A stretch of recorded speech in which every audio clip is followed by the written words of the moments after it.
Hi, it's Laura Ramsey with Oracle Technology Network, and I'm here today with Kellyn Van. Hey, Kellyn, how are you doing? I'm doing well. How are you? Good. I've seen a lot of tweets and your blogs talking about Raspberry Pi and a lot of events that you've been hosting in the area for our younger developers.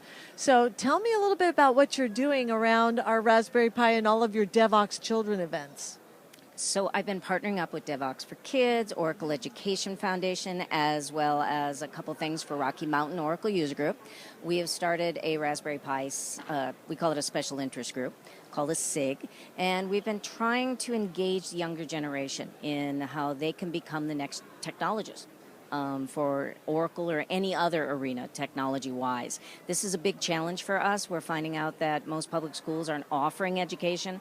We've got 41 states in the U.S. that don't offer any technical education as a requirement towards high school degrees. So this is something that we're looking to try to help out with.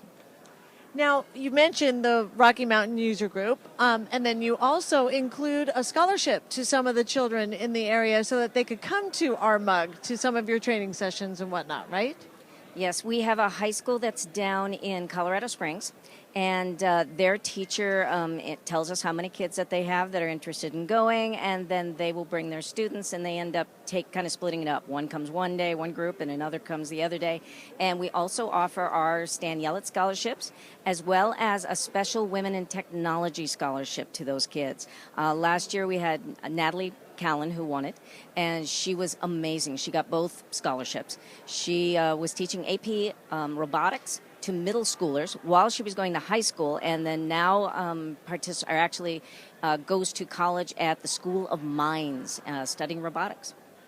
That's very impressive. It's great to see those sorts of results from your outreach, and they're almost immediate. That's how hungry these kids are. Absolutely, absolutely. I was teaching a class for DevOps for Kids last week, and two of the boys that were in the class, the father came to me afterwards, and his older daughter is getting a CS degree from this University of Denver, and they were looking for more assistance. They were looking for both internships as well as scholarships, and I was able to reach out and help her.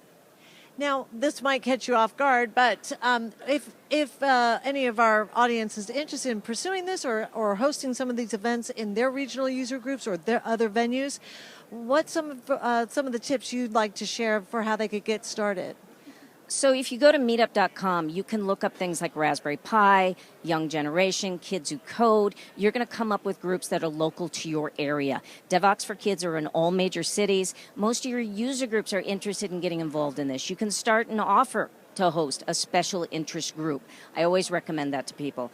If your company has some kind of volunteerism support program, I work with Oracle Education Foundation because I'm an Oracle employee. It's something that's really good to become involved in as well. You can look online, find all of these groups. If there's not one there, look for help. You can email me. I'll be glad to tell you how to start one. Great. Now, before I let you go, I want you to introduce us to your friend. So, I think this is vengeance for making me wear one of the Oracle demo shirts out on the grounds because we all love those shirts. I got one of the bears, and you will see these. They're selling them, except most of them don't have goggles. The reason this one has goggles is so I can identify it. It's mine. This eye may look a little bit funny. You may not be able to tell, but there's a camera in the eye. The camera is hooked to a Raspberry Pi, and then we can have him battery operated. There is a cable that comes out of here, or we can plug him into the wall. The Raspberry Pi has code. He has a authorization through apptwitter.com to tweet with this camera and the code, and we take a picture with a button that is in his paw. We push the button, and it takes the picture and uploads it to Twitter. And he has his own account. So if you're interested in following the bear, you can look on Twitter for RPI Oracle Bear. That's all one word, RPI for Raspberry Pi, and then Oracle Bear, and you can follow him, and we're taking pictures all week here at Oracle Open World. Thanks so much, Kellyn. It was great talking with you. Thank you.